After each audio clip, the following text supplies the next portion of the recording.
Yo, para los que no me conocéis, soy Leire Madariaga, yo soy nefróloga infantil en Cruces, en el Hospital de Cruces en Vizcaya. Y, bueno, agradezco, por supuesto, a IRG, a la Asociación Española de Enfermedades Hereditarias Genéticas, esta invitación a hablar de un tema que a mí me parece apasionante y que además es un poco desconocido, pero que creo y aseguro que a lo largo de los siguientes años oiréis más hablar de este tema, vamos, además porque yo tengo mucha fuerza en él, vamos, o sea que creo que la asociación también oirá hablar de la displasia renal de origen genético. Esto es de lo que os voy a hablar en la charla, ¿vale? ¿Qué se utiliza, qué términos se utilizan en este entorno, ¿vale? Y a qué hacen referencia cuando hablamos los nefrólogos o los nefrólogos infantiles? ¿Cuál es la importancia en números, ¿vale? Con un poco de perspectiva de la displasia renal. ¿Cuáles son las causas fundamentales? La displasia renal de origen genético, ya concretamente, bueno, pues el ejemplo más frecuente, ¿vale? El más prevalente, que es un poco un ejemplo que sirve para muchas cosas, y el pronóstico de la displasia renal a medio y a largo plazo, ¿no? Que es un tema siempre de mucho interés para los pacientes. Bueno, en cuanto a los términos usados, mirad, la definición de displasia renal, lo único que significa anomalías en el desarrollo embrionario del riñón, es decir, durante la gestación el riñón no se forma bien, ¿vale? Y esto es muy importante porque el concepto de que son congénitas no siempre todo el mundo lo tiene, ¿vale? Es decir, se nace con ellas. Otra cosa es que no se diagnostiquen al nacer, porque muchas se diagnostican más tarde, pero se nace con ellas, ¿vale? Y en general, aunque muchas veces utilizamos el término displasia renal porque es lo más fácil, la realidad del término un poco más genérico es que son anomalías congénitas del riñón y del tracto urinario, ¿vale? Engloban a todo el sistema renal, que es el riñón, los uréteres, la vejiga y la uretra. Y este término que he puesto del inglés, CACUT, se utiliza muchísimo en la literatura. Nosotras mismas muchas veces lo usamos, ¿vale? Pero es un término que cuando tú miras literatura médica de este tipo, pues siempre aparece, ¿vale? Y engloba, pues mirad, que aquí os he puesto, las malformaciones del parénquima, ¿vale? Que es la malformación del riñón como tal, ¿vale? Las anomalías del sistema colector, de los uréteres dobles, mirad como veis aquí, uréteres que faltan, uréteres inflamados, cualquier cosa de estas, y la anomalía de la migración renal, ¿vale? Es decir, riñones que no han migrado bien en su sitio, por ejemplo, salen juntos o salen cada uno en un lado, bueno, hay multitud de variaciones de estas cosas, ¿vale? Pero al final hablamos de displasia renal, y esto es probablemente lo más importante, porque, perdón, que me he echado una para atrás, yo creo, a ver. Ahora, hablamos de displasia renal porque la displasia renal es probablemente lo que más relevancia tiene a nivel pronóstico. La displasia renal hace referencia a las malformaciones del riñón como tal, del parénquima del riñón, ¿vale? Displasia es un término histológico, es un término que utilizan en anatomía patológica, es un término de mirar al microscopio, ¿vale? Lo hemos heredado nosotros, pero displasia hace referencia a un tejido renal que cuando lo miras al microscopio es anormal, se ha formado mal, ¿vale? Entonces, mirad, esto es, por supuesto, acto de fe, esto es un riñón normal, ¿vale? Y esto de aquí son los coladores o las nefronas, ¿vale? Y esto es un riñón con una displasia gravísima, donde prácticamente no se pueden observar estructuras sanas, ¿no? En el riñón. Y esto, en imágenes, es pues, la forma más extrema de displasia, que es la displasia multiquística, el riñón que se forma desde el desarrollo embriológico lleno de quistes y que no funciona nada, ¿vale? Esa es probablemente la forma más severa de displasia, ¿vale? Pero todos son diferentes grados de lo mismo. La práctica, por supuesto, hoy en día, antes en los años 80 se hacía mucho más, hoy en día es raro que nosotros biopsiemos a un paciente con un riñón así. En caso de biopsiarle veríamos estas imágenes. La realidad es que hoy en día lo que solemos hacer es diagnosticarlo guiándonos por la ecografía. Es una prueba fácil, es reproducible y además, al menos en pediatría, es una prueba que no hace daño al niño, ¿vale?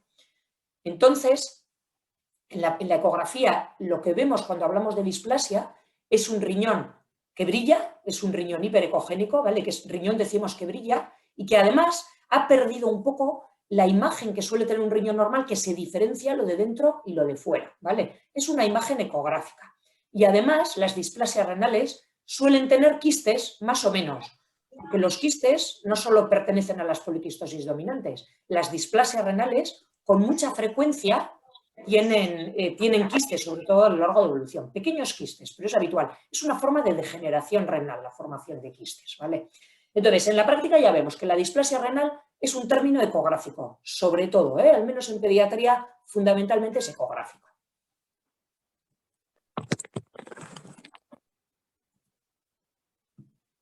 Perdonad que se me ha quedado un poco atascado. Eso es. Y además es una imagen que es común a varias enfermedades, ¿vale? Esta imagen de riñón que brilla, riñón que pierde su diferencia entre lo dentro y lo de fuera y que aparecen quistes, aparecen otras enfermedades renales también, ¿vale? Lo que pasa es que si hablamos de un diagnóstico, por supuesto, no diagnosticamos por ecografía, diagnosticamos a un paciente en un contexto de una enfermedad en la que sabemos la historia previa, las imágenes de la ecografía prenatal, si ha tenido alguna patología cuando nace, etcétera, ¿vale?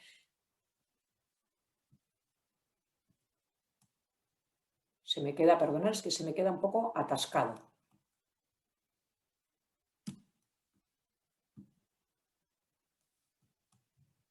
Bueno, y en cuanto a la importancia en números, para que veáis un poco de qué hablamos cuando hablamos de displasia y concretamente displasia de origen genético, para enseñaros, mirad, este es el peso en general, aquí no hablo de displasia renal, sino un poco más globalmente de niños que nacen con anomalías congénitas del riñón, ¿vale? Que hemos dicho que es el término un poco más global, ¿vale? Fijaos, es la anomalía que se detecta en el 15, es el 15 al 20% de las anomalías que se detectan en la ecografía del embarazo, ¿vale? Es la segunda, en frecuencia. La primera es la cardiológica. La segunda anomalía más frecuentemente detectada es la anomalía renal, ¿vale? Mirad, la tasa de anomalías renales congénitas en recién nacidos es variable, pero se estima que es en torno a 1 de cada 1000 recién nacidos, ¿vale? Hay poblaciones y según a qué llamemos, hay más o menos tasa, pero esta es más o menos, 1 de cada 1000 recién nacidos, ¿vale? Tiene mucha importancia porque hasta en un 30% de los casos aparecerán otras anomalías, no solo las malformaciones renales, sino otras anomalías fuera del riñón asociadas. Y es cierto que de todos estos recién nacidos que nacen con anomalías renales congénitas, un tercio son pequeñas anomalías que no tienen mayor daño pronóstico, no van a ir mal. Son pequeñas dilataciones que muchas veces desaparecen o que lo único que reflejan es un pequeño reflujo que desaparecerá con el tiempo, ¿vale? Sin embargo, fijaos que a pesar de eso, de los niños que hacen una insuficiencia renal crónica a lo largo de su vida, y de esto España tiene un registro hecho por prácticamente todos los centros que llevan niños con enfermedad renal crónica, tenemos un registro muy bueno, con lo cual los datos que manejamos son muy fehacientes, causa el 40 al 50% las anomalías renales congénitas. Es decir, nada pequeño, vamos, quiero decir que desde luego no es una patología desdeñable. ¿Quiénes son los graves? Porque, como digo, muchos son leves, no van a tener ningún tipo de consecuencia a largo plazo, ¿no? Los graves son aquellos que son bilaterales y generalmente aquellos que asocian anomalías del parénquima renal, es decir, displasias renales. Pero por poneros un poco el dibujo un poco más arriba, ¿no? Ver dónde estamos, mirad, de causas de enfermedad renal crónica en niños, ¿vale? Como os he dicho, 45 al 50% son anomalías estructurales, que es lo mismo que decir anomalías renales congénitas, ¿vale? De todo el global de causas de enfermedad renal crónica en el niño, genéticas, se estima que son un 20% más o menos. Pero fijaos que la tasa global de enfermedad renal crónica en niños en nuestro país, esta es una tasa que he sacado de este registro español que os hablo, es de 128 por cada millón de habitantes en edad pediátrica, ¿vale? Es decir, la tasa de enfermedad renal crónica en niños es baja, ¿vale? Es muy baja, a pesar de que dentro de estos, pues muchos tienen este tipo de anomalías. Mirad en adultos, sin embargo, ¿vale? En adultos, la tasa de enfermedad renal crónica, adultos tened en cuenta que es desde los 18 años en adelante, es en torno a un 10%. Se estima que un 10% de los adultos tendrán algún grado de enfermedad renal crónica a lo largo de su vida. Es decir, no tiene nada que ver la prevalencia, como ya sabemos, entre niños y adultos, ¿vale? Y fijaos, y esto es muy importante, en adultos, prácticamente 2/3 partes o tienen una diabetes o es por causa diabética o es por causa secundaria a una hipertensión arterial, ¿vale? O están asociadas a otras patologías. Yo por eso les digo siempre a mis pacientes pediátricos con displasias renales que no se pueden permitir en la edad adulta ni tener obesidad ni tener hipertensión. porque acabarán en insuficiencia renal, ¿vale? Fijaos, además, en adultos, la estimación dentro de la enfermedad renal crónica de lo que corresponde a enfermedad renal hereditaria es mucho menor, es un 10%. ¿Por qué? Pues porque la mayoría de ellos son diabéticos o hipertensos y esos no tienen una causa genética, ¿vale? Y ya, si entramos un poco en cuál es la prevalencia de la displasia renal de origen genético, ¿vale? Ya por ponernos un poco en este apellido, lo de la displasia renal, pues ya veis que, mirad, este estudio, que es un estudio que ya tiene pues 15 años igual, fue uno de los primeros, de los pioneros, y es un estudio muy bonito realizado en 100 niños seleccionados de una cohorte, proceden de una cohorte en la que se estudiaba otra cosa, son niños de una cohorte europea, seleccionados con hipoplasia, displasia renal y enfermedad renal crónica asociada. Esto entended que no toda displasia renal tiene una enfermedad renal crónica, ¿vale? Muchos tienen una displasia renal, pero es leve y no desarrollan una enfermedad renal crónica, ¿vale? Pero en estos niños seleccionados descubrían una mutación en estos genes iniciales en un 18% de los pacientes. Perdonad, que no sé si lo veis todos, que estoy intentando mover esto porque me molesta un poco. A ver si lo muevo un poco más aquí. Ahí. En un 18% de los pacientes, ¿vale? Sobre todo son mutaciones en genes que son un poco más frecuentes, ¿vale? Mirad, un estudio un poco más posterior a este, del año 2011, a ver si llegamos a él.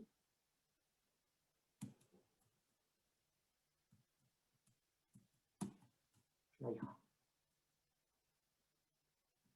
Ahora, este estudio del 2011, que coge concretamente estos dos genes, ¿vale? Y mira en estos pacientes, ve que tiene un poco menos también, ¿vale? De prevalencia. Hay más cosas, ¿vale? Por ejemplo, este estudio con muchos más pacientes, pero que ya no coge pacientes con displasia renal, sino coge pacientes con cualquier tipo de anomalía renal, ¿vale? Riñones dobles, riñones únicos, reflujos, etcétera. Y aquí ven que la prevalencia de formas de displasia genética es un 6%, es mucho menor, ¿vale? Es decir, que la prevalencia es variable según cuál sea la población en la que lo estemos mirando, ¿vale? Claramente hay una mucho mayor prevalencia en determinados genes que son estos dos y otros dos más, ¿vale? Y es mucho mayor también la prevalencia cuando miramos poblaciones con displasia renal aislada, ¿vale? No con otras anomalías renales que actúan de factor de confusión, ¿vale? Este gen HNF1 beta se conoce, y este es uno que le llamamos el síndrome de quistes renales y diabetes, ¿vale? Lo vamos a ver ahora porque es un poco el ejemplo más fundamental que tenemos de displasia renal de origen genético, ¿vale? Cuando miran estas poblaciones, la prevalencia más o menos de origen genético en las displasias renales es entre un 10 y un 18%, ¿vale? Sin embargo, cuando miran estudios más amplios, con multitud de genes y con poblaciones con anomalías renales mucho más esporádicas, pues la prevalencia es mucho menor, ¿vale? Y luego hay otra cosa, y es que muchos pacientes lo que tienen en realidad es un síndrome, ¿vale? Un síndrome que comprende múltiples anomalías, ¿vale? Un síndrome conocido, por ejemplo, es el síndrome de Down, que todos lo conocemos muy bien. Sabéis que el síndrome de Down y otros síndromes parecidos se producen por alteraciones en el número de cromosomas, ¿vale? Son alteraciones genéticas muy grandes, vamos a decir. Y estas alteraciones, que se llaman CNV, son variaciones del número de copias de material genético. Esto no son cromosomas enteros que se duplican o se borran, sino que son, dentro de cada cromosoma, trocitos de ADN que se borran cuando se forma el embrión, ¿vale? Y esto lo que da lugar generalmente es anomalías un poco sindrómicas, ¿vale? Es decir, pacientes que tienen anomalías mucho más globales y en este contexto es muy, muy frecuente que asocien también displasias renales, ¿vale? Pero son lo que llamamos displasias renales en el contexto de un síndrome, ¿vale? No displasias renales aisladas. El caso es que si juntamos estas y las otras que consideramos, pues es verdad que aproximadamente se estima que la tasa de displasia renal de origen genético global es en torno a un 20% más o menos, ¿vale? Bueno, y ya llegando a causas de displasia renal, ya hemos visto un poco cómo son los números en perspectiva, ¿no? Siempre hay que verlo un poco con amplitud respecto a los adultos y respecto a los niños. Bueno, ¿cuáles son las causas de displasia renal? Mirad, esta es una imagen muy bonita, no me voy a meter mucho, pero a mí el desarrollo embrionario me parece fascinante. Sabed que en el ser humano, a diferencia de lo que sucede con otros animales, por ejemplo ratones, en los que se ha investigado mucho, el ser humano, el riñón se forma durante la gestación y las nefronas, que es lo que pongo aquí es la unidad funcional, la nefrona es el colador renal, vamos a decir, es el que filtra la sangre, ¿vale? Las nefronas se forman hasta las 34 semanas de gestación, es decir, hasta el 7º mes de embarazo, ¿vale? Esto tiene mucha importancia porque el niño que nace prematuro, nace con 6 meses o con 5 y medio, ha tenido menos semanas para formar nefronas. Esto tiene mucha importancia también a largo plazo, ¿vale? Mirad, esto es un dibujo así un poco esquemático de qué es lo que pasa, ¿vale? Esto es en el desarrollo embrionario en las primeras semanas, hay esto verde que se llama el mesénquima metanéfrico, que son un grupo de células que interaccionan lo rosita con lo verde y veis, se va ramificando poco a poco y aparece esto tan bonito que es el colador. ¿Veis lo rojo? Pues cada riñón tiene en torno a 500.000 a 1.000.000 de nefronas, de coladores de estos, ¿vale? El número es variable, ¿eh? Algunos tienen más y otros tienen menos, ¿vale? Por multitud de factores. Entonces, cada uno de estos coladorcitos filtra la sangre que le llega por aquí, por estos tubos reabsorbemos y echamos lo que no necesitamos y aquí se reúne todo y se forma la orina final, que es la que excretamos, ¿vale?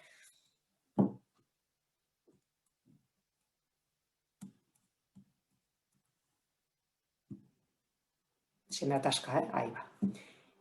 Y mirad, como estamos hablando de genes, en todo este desarrollo embrionario del riñón, esta interacción de este tejido verde con el rosita, sabemos que hay un montón de genes que no os creáis que conocemos demasiado todavía, esto se empezaba a conocer en los últimos 20 años, como quien dice. Sabemos que hay un montón de genes que están implicados en que este desarrollo funcione y se haga adecuadamente para formar unas nefronas normales. Entonces, es evidente que tienen que estar también implicados en la formación de la displasia renal, ¿vale? Son genes que llamamos genes de desarrollo renal, que no solo están implicados en el desarrollo embrionario del riñón, sino en multitud de otros órganos, ¿vale? Aquí he puesto una lista, pero hay, vamos, más de 100 genes en el ser humano que se han implicado en este desarrollo embrionario del riñón, ¿vale? Entonces, entrando ya un poco más en cuáles son las causas de la displasia renal, de que el riñón se malforme en el embarazo, básicamente hay 4 factores, ¿no? que muchas veces aparecen juntos, ¿eh? No necesariamente nosotros así lo expresamos porque necesitamos expresar un poco tabulado para entenderlo. La realidad es que probablemente es mucho más complejo que esto, ¿no? Mirad, está amplísimamente descrito como tóxicos y algunos fármacos tomados durante el embarazo pueden dar lugar a una displasia renal, ¿vale? Tóxicos conocidos, la cocaína, el alcohol, no os preocupéis, ¿eh? No, el alcohol no me refiero a tomar una copita de vino, ¿eh? En el embarazo, ¿vale? Me refiero a dosis altas de alcohol. La cocaína, la toma de enalapril, por ejemplo, que es un fármaco que típicamente toman los adultos hipertensos, algunos inmunosupresores, todos ellos está absolutamente descrito, por desgracia, que dan lugar a displasias graves, ¿vale? Hay alteraciones maternas en el embarazo que también pueden dar lugar a este tipo de displasias, otras alteraciones renales congénitas. La diabetes mal controlada en la madre, no la bien controlada. Hoy en día es raro un embarazo con la diabetes mal controlada, pero antes sí. Se ha visto que las diabetes mal controladas aumentan exponencialmente la tasa de anomalías renales congénitas. Las dietas pobres en proteínas, mirad, esto se sabe, y hay multitud de estudios hechos en el entorno, por la hambruna que hubo en Holanda tras la Segunda Guerra Mundial en los años 40. Hubo las madres que gestaron en aquel momento, fueron madres que sufrieron una desnutrición terrible y además sufrieron una desnutrición sobre todo proteica, porque era probablemente pues, la proteína era el alimento más caro y el que más faltaba además. Entonces, los hijos de estas madres sí se han visto con el paso de las décadas, son personas que han tenido mucha mayor tasa de obesidad, de hipertensión, de fallo renal progresivo, porque probablemente tenían menos nefronas, ¿vale? Y machacaban a funcionar a las pobres que tenían, ¿vale? Déficit de vitamina A también se ha visto en ratones, ¿vale? Que puede producirse, ¿vale? Después, se puede producir una obstrucción precoz. Oye, alguien, esto que a mí me molesta debajo, cuando yo comparto pantalla se ve, alguien que se active, por favor, y me responda. Es que no sé si tapáis, si tapo la mitad de mis diapositivas o solo lo veo yo. Yo lo veo perfecto. Vale, perfecto. Eso me tranquiliza. Gracias, Marta. Es que yo veo la típica, el típico cursor de estos de, está usted compartiendo pantalla, que no lo puedo bajar, pero bien, si solo soy yo la que tal, me parece perfecto. Venga, la tercera causa de displasia renal son las obstrucciones del tracto urinario, ¿vale? Mira, de esto hay multitud de ensayos hechos en animales en los que se demuestra que cuando tú produces en el desarrollo embrionario una obstrucción en los uréteres, aparece una displasia renal. Es decir, la orina tiene que fluir libremente para que el riñón se forme bien en el embarazo. Y en humanos hay una patología que hace mucha referencia a esto, que son las válvulas de uretra posterior. Esto es una patología muy pediátrica que solo aparece en los varones y es la formación de un tabique que obstruye la salida de la orina en la uretra, ¿vale? Es decir, son niños que no pueden mear adecuadamente. Y eso, en el desarrollo embrionario, hace que sus riñones nazcan displásicos, en mayor o menor medida, pero en el 100% de los casos, ¿vale? Y por último, la cuarta causa son las alteraciones genéticas, que esto es lo último que hemos conocido, que cada vez va adquiriendo más importancia como causa de displasia renal. ¿Por qué sabemos que las alteraciones genéticas están implicadas en el desarrollo de displasias renales? Pues mirad, cuando tenga bien cambiarse.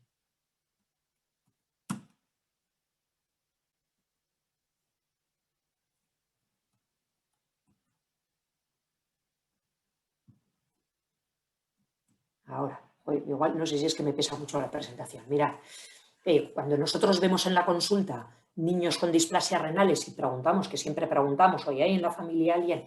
Pues esto es un habitual. Entre un 20 a un 40% de las familias tienen algún otro miembro en primero y segundo grado con anomalías similares, que nunca son la misma. Es decir, no es que heredemos el padre con un riñón único, el hijo y el abuelo con un riñón único, sino que suelen ser variaciones de anomalías del desarrollo embrionario renal, ¿vale?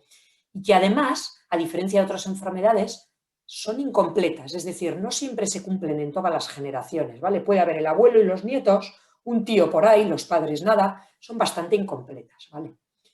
Sabemos además que las alteraciones genéticas están implicadas como causa de displasia renal porque cada vez existen más modelos animales, ¿vale?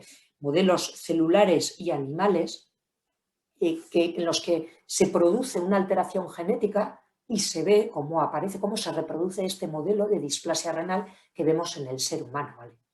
Y por último, además, y como ya he mencionado antes, sabemos de muchos síndromes bien caracterizados, el síndrome de Down, el síndrome de DiGeorge, el síndrome de Turner. Hay un montón de síndromes que son frecuentes, que sabemos que asocian con mucha mayor frecuencia que la población general la aparición de estas displasias renales, ¿vale? Entonces sabemos que los genes están claramente implicados como causa de displasia renal. Bueno, y ya entrando un poco para que veáis cómo son estas displasias renales de origen genético en la forma práctica, mirad, las características comunes que tienen todas estas anomalías renales congénitas de origen genético es que suelen dar lugar a alteraciones del parénquima renal, es decir, a una displasia renal, y que suelen asociar además otras anomalías del tracto urinario, ¿vale? De los uréteres. Por ejemplo, es frecuente que aparezca pues, riñones displásicos con uno de los dos uréteres que está obstruido, ¿vale? Y los dos son riñones displásicos. O los dos riñones displásicos con un reflujo de la orina a los dos riñones, ¿vale? Es frecuente que asocien varias cosas. Y además, como os he enseñado, como estos genes que llamamos de desarrollo renal casi nunca son exclusivos del riñón, sino que son genes de desarrollo embrionario que suelen estar implicados en otros órganos, pues aparecen muchas veces anomalías en otros órganos en función de la implicación de dicho gen, ¿vale? No siempre, ¿eh? Muchas displasias renales de causa genética son aisladas, no hay ninguna otra anomalía. Y en muchas lo que sucede es que parecen aisladas, pero cuando miramos y buscamos con lupa, aparecen otros síntomas que, que no dan la cara y que sí se ven, ¿vale? Como ya hemos mencionado antes, mirad, en este gráfico se ve perfectamente, son variables, ¿vale? Esto es un caso típico, ¿vale? Herencia dominante, porque suelen ser dominantes, ¿vale? Igual que la poliquistosis renal autosómica dominante. Sin embargo, y a diferencia de la poliquistosis renal dominante, tiene una penetrancia incompleta y esto quiere decir que no se expresan de la misma forma en todas las generaciones, ¿vale? Y además son muy variables. Mirad, esto es un caso típico, el de la tercera generación, un feto que fallece porque tiene una displasia multiquística, que es la forma más grave de displasia bilateral, que es hijo de una madre que porta la misma mutación que él y que tiene una ecografía renal normal, lo que os digo, generalmente estas madres cuando las estudiamos más tienen otras cosas, ¿vale? Y que a su vez su madre, que también porta la misma mutación, pues tiene a sus 60 años algún quiste renal y en la infancia le dijeron que tenía un urétero obstruido y se lo operaron, ¿vale? Es decir, ya veis que tienen una expresividad muy variable de generación en generación, ¿vale? Vale, y entrando ya en un ejemplo un poco más concreto, a ver si tiene a bien. Pues perdonar, es que esto que no se pasa la diapositiva, ¿eh? No es que me guste quedarme así esperando, vamos.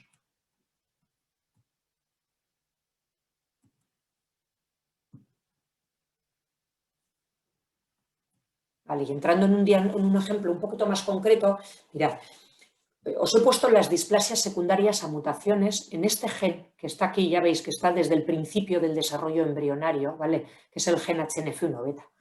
No voy a decir el nombre, se llama así y ya está, vamos. Es un gen que regula a nivel renal este inicio de interacción entre lo que llamamos la yema ureteral y el tejidito que va a ser el riñón después, ¿vale? Pero que no solo se expresa en el riñón, se expresa en un montón de órganos, ¿vale? En el páncreas, en el hígado, en genitales, en intestino, en pulmón, ¿vale? Los pacientes que tienen estas anomalías tienen, la gran mayoría de ellos, en mayor o menor medida, tendrá algún tipo de anomalía renal congénita, ¿vale? Y en época prenatal es muy típica la presencia de riñones que son grandes, de tamaño grandes y que brillan. Y ya os he dicho antes, ese brillo que era igual a decir displasias renales. Y luego algunos asocian también otras anomalías urológicas, obstrucciones ureterales, reflujos, etcétera, ¿vale?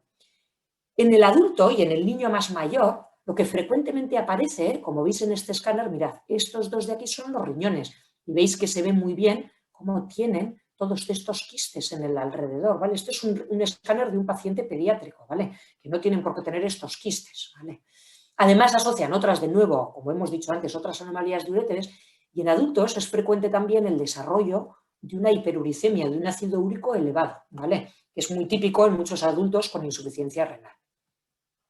Vale, mirad, esta imagen que la he puesto es porque, como he dicho antes, son patologías muy variables de unos a otros, ¿vale? Este escáner mirad, esto son los riñones, este y este, veis que llenos de quistes están, ¿vale? Seguro que a más de uno que está viendo esto le recuerdan ese escáner a los riñones de una poliquistosis dominante.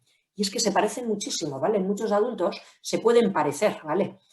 Las diferencias con una poliquistosis dominante que muchos sabéis y otros no, es la enfermedad genética renal más prevalente de largo, ¿vale? Es que estos son riñones más pequeñitos, porque el adulto con poliquistosis renal autosómica dominante suele tener riñones enormes. Además tienen en anatomía patológica, es decir, a nivel histológico de tejido, tienen unas particularidades concretas, ¿vale? Y además, como ahora veremos, las mutaciones de este gen dan otro tipo de anomalías fuera del riñón que no tienen los adultos con poliquistosis dominante. Y tienen, como hemos enseñado antes, estas historias familiares que son absolutamente variables. La familia con poliquistosis es quistes, quistes y quistes. Todos tienen lo mismo, ¿vale? Otras anomalías también, pero los quistes renales son prácticamente sistemáticos en casi todos los adultos, ¿no? ¿Qué otras cosas tienen además de esto renal que hemos comentado? Pues mirad, el 50% de los adultos, y suelen ser jóvenes en la segunda o tercera década de la vida, desarrollan o bien una diabetes o bien pues azúcar elevado, que se llama intolerancia a los hidratos de carbono, ¿vale? Son diabetes intermedias, ni es una tipo 1, que son esas de los niños, ni es una tipo 2, que es la típica del adulto con cierta edad y muchas veces asociadas a la obesidad, ¿vale? Son diabetes de un adulto, pues a que a los 20 años o a los 30 o a los 15 la va desarrollando, ¿vale? Y además tienen otras anomalías menores, como os he dicho, un poco en relación a la expresión de este gen en otros órganos durante el desarrollo embrionario. Así, muchos de estos pacientes les falta parte del páncreas, ¿vale? De repente han nacido con solo la cabeza del páncreas, les falta toda la cola, ¿vale? Y esto tiene algunos problemas a largo plazo. Muchas mujeres tienen, bueno, muchas, un 10-20%, que no es demasiado, tienen duplicaciones del útero, que no tienen tampoco mayor relevancia, se ven. Y esto es muy importante. Muchos de estos pacientes tienen las enzimas del hígado, ¿vale? Las transaminasas, que se suelen llamar, muy elevadas, moderadamente elevadas, solemos decir en torno a 2 veces por encima del valor normal, que es una elevación moderada, ¿vale?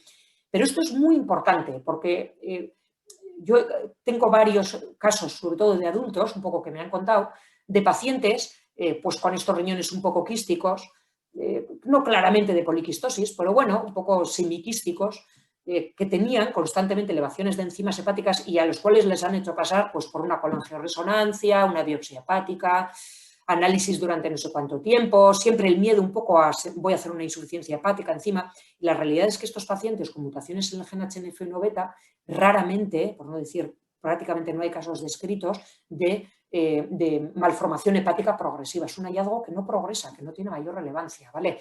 Y ahí empalmo un poco con la importancia del diagnóstico de estos pacientes, ¿no? Y luego, estos pacientes tienen también alteraciones como hiperuricemias y magnesios bajos en sangre, ¿vale? Y esto de nuevo tiene importancia, porque el magnesio, por ejemplo, es un ion que los pediatras pedimos siempre y que los adultos a veces no piden, perdón, los pediatras, me refiero a los nefrólogos, pediatras, pedimos siempre y a veces en la edad adulta, bueno, es uno de esos iones un poco olvidados, ¿vale? Y además estos pacientes hacen elevaciones del ácido úrico mucho mayores a lo que les corresponde por su insuficiencia renal, es decir, muy desde el principio tienen ácidos úricos elevados, no todos, muchos, ¿vale?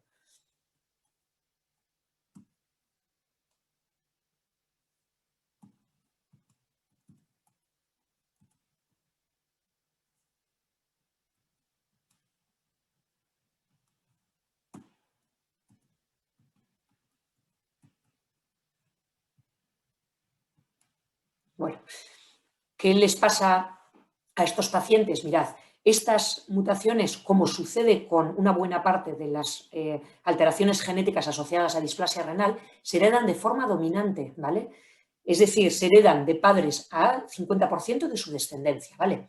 Y sin embargo hay que tener en cuenta que un porcentaje muy elevado, y esto es característico de las displasias renales de origen genético, la mitad de ellas, por lo menos, aparecen de nuevas en un paciente. Es decir, no son patologías que se hereden, sino que aparecen nuevamente en un paciente, ¿vale? Son alteraciones genéticas que se desarrollan de nuevo en un paciente, ¿vale? Como hemos dicho previamente con las displasias renales de origen genético, tienen una penetrancia muy variable, ¿vale? Es decir, dentro de la misma familia se pueden manifestar de muy diversas formas, ¿vale? Y asociado a esto también, la gravedad, incluso dentro de una familia, es muy diferente, ¿vale? Pudiendo haber casos con fetos que tienen una afectación muy grave de la función renal desde la etapa prenatal, hasta prácticamente adultos, pues que casi ni se enteran o que tienen pequeñas anomalías ecográficas que tampoco les comportan una insuficiencia renal. Y por desgracia, no tenemos y no sabemos por qué se produce esto. No hay forma de decir a una familia cómo va a ser, si tienen, por ejemplo, ya un hijo previo afecto y van a tener otro, cómo de afectado va a ser el segundo niño. Bueno, y ya para terminar, el pronóstico de la displasia renal y más concretamente de la displasia renal de origen genético, ¿vale? Mirad, esto que es una de las preguntas, al menos a mí como nefróloga infantil, que me hacen siempre los padres, esto es uno de los temas más delicados y más difíciles de decir, ¿vale? El pronóstico de un niño que tiene una displasia renal. El factor que determina el pronóstico a largo plazo es la cantidad de nefronas que tiene ese riñón cuando nace, ¿vale? Ya hemos dicho que las nefronas no se multiplican con lo que nacemos, es lo que tenemos para pasar nuestra vida, ¿vale? Y eso es lo que más va a marcar el pronóstico. Esto está muy bien desde el punto de vista teórico, pero claro, para saber si nuestro riñón tiene 500.000, 600.000 o 1.400.000 nefronas, habría que cortar el riñón en dos y mirarlo, cosa evidentemente imposible, ¿vale? Entonces, lo único que tenemos son estimaciones indirectas basadas en la ecografía, sobre todo, para valorar el número de nefronas. ¿Qué valoramos en la ecografía? Pues tanto el tamaño del riñón como la pinta del riñón, porque eso nos habla de cuántas hay y qué pinta tienen, ¿vale? Vale. Y me quedo aquí a medias. Vale. Otros factores pronósticos, ¿vale? Sobre todo cuando hablamos en infancia de qué les va a pasar a estos niños, pues mirad, La capacidad renal que se alcanza en el primer año de vida es uno de los que se han visto que son de los factores que más van a marcar el pronóstico de la displasia renal a largo plazo, de la de origen genético y la de origen no genético, porque al final es parecido, ambas tienen nefronas malformadas, ¿vale? El niño que alcanza una función renal normal en el primer año de vida tendrá un pronóstico mejor. El que en el primer año de vida tiene ya una insuficiencia renal marcada, una creatinina que no mejora, probablemente llegará antes a insuficiencia renal terminal, es decir, a necesitar un trasplante, ¿vale? Además, otros factores que marcan el pronóstico es si la displasia renal aparece aislada o aparece asociada a otras anomalías urológicas que pueden empeorar el pronóstico, ¿vale? Por ejemplo, un uréter que aparece obstruido, reflujo de orina hacia arriba, etc. Y por último, la presencia de infecciones urinarias, sobre todo si se van repitiendo, pues empeora todavía más también el pronóstico, al menos durante la infancia. Mirad, esta gráfica de fabricación casera, porque no soy capaz de hacerlo con el PowerPoint, lo quise intentar, pero vamos, es que creo que se ve más visual así. Esto es algo parecido, un poco más desarrollado, pero lo he hecho aquí. Esto es algo que suelo enseñarles yo a los padres en la consulta, ¿vale? Cuando me dicen cuál es el pronóstico de la displasia del niño, ¿vale? Nosotros no tenemos una bola de cristal y es difícil hacer predicciones de pronóstico tanto en niños como en adultos a largo plazo, ¿vale? Es decir, a 20, 30 años vista. Es difícil, ¿vale? Pero mirad, esto es lo que sabemos de la función renal, ¿vale? ¿Veis? Aquí función de los riñones y aquí he marcado de esta raya para arriba es normal, de esta raya para abajo es insuficiencia renal. Pues leve, moderada y severa hasta la necesidad de un trasplante renal, ¿vale? Y esto es la vida, el transcurso de la vida en años, ¿vale? Mirad, alguien que nace con 2 riñones normales, en los primeros años de su vida madura, alcanza su máxima función renal y después, a lo largo de su vida, sus riñones van envejeciendo, porque los riñones son órganos que envejecen, ¿vale?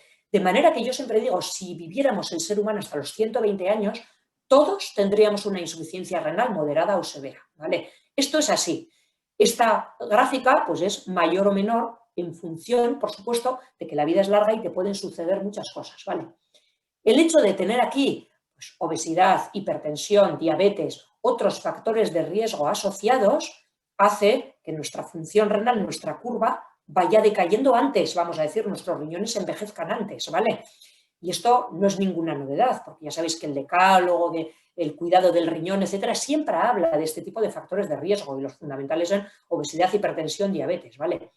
El niño que nace con una displasia renal son estas curvas de rojo, ¿vale? En mayor o menor medida alcanzará al principio de su vida pues el máximo de su potencial renal, que será un potencial mucho menor que el del paciente que tiene unos riñones normales, ¿vale? Y a lo largo de su vida hará esta curva de descenso, ¿vale? Lo que nosotros a veces en la infancia no tenemos es la capacidad para decir esta curva de descenso, y sobre todo la pregunta que muchas veces te hacen es que ¿cuándo va a ser el momento de la diálisis o del trasplante? Es difícil decir si va a ser los 40, los 50, los 60 o los 70 años, ¿vale? Pero lo que nosotros sí sabemos claramente es que debemos evitar todos estos factores que harán que nuestra curva, en vez de ser prolongada a lo largo de nuestra edad adulta, vaya en picada, ¿vale? Y esto es así. El que tiene más factores de riesgo pierde antes función renal. Los riñones se cuidan o no se cuidan. Esto es así, vamos. Vale. Y, por supuesto, como ya he dicho antes, la displasia renal genética y no genética tiene un pronóstico similar. Es variable y depende no tanto de la causa genética, sino de la cantidad de nefronas que tenemos, ¿vale? Cuando hablamos concretamente de displasia renal de origen genético, el pronóstico depende muchas veces del tipo de gen y del tipo de mutación, de la malignidad de esa mutación. Pero tenéis que tener en cuenta una cosa muy importante, y es que, mirad, os he puesto el ejemplo de las mutaciones en el gen HNF1 beta porque son las más frecuentes con diferencia, pero tened en cuenta que de la gran mayoría de pacientes que tienen mutaciones en otros genes, hay descripciones puntuales en la literatura mundial. Hay pequeños casos, pequeños artículos con 5 casos, 7 casos. Es decir, esto está científicamente en pañales. Todavía le queda muchísimo por desarrollar, ¿vale? Otros factores que pueden marcar o empeorar el pronóstico en las displasias renales de origen genético, pues que muchas veces, como genéticas que son, afectan a ambos riñones, ¿vale? Y la bilateralidad siempre es peor que afecten a un solo riñón, desde luego, ¿vale?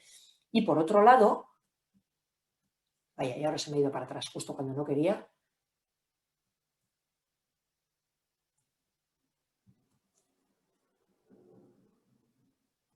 Y por otro lado, como hemos dicho, en la displasia renal de origen genético, muchas veces están afectados otros órganos y sistemas. Y estas afectaciones, pues un ejemplo claro, por ejemplo, el adulto con mutaciones en el HNF1 beta que hace una diabetes pronto y no la controla, ¿vale? Ese tipo de cosas pueden empeorar también a largo plazo el pronóstico del riñón, ¿vale? Bueno, y como conclusiones, pues sabed que el displasia renal es simplemente hacer referencia a anomalía renal congénita, como he dicho, se nace con ello. El diagnóstico hoy en día es indirecto a través de la ecografía renal, ¿vale? Casi siempre.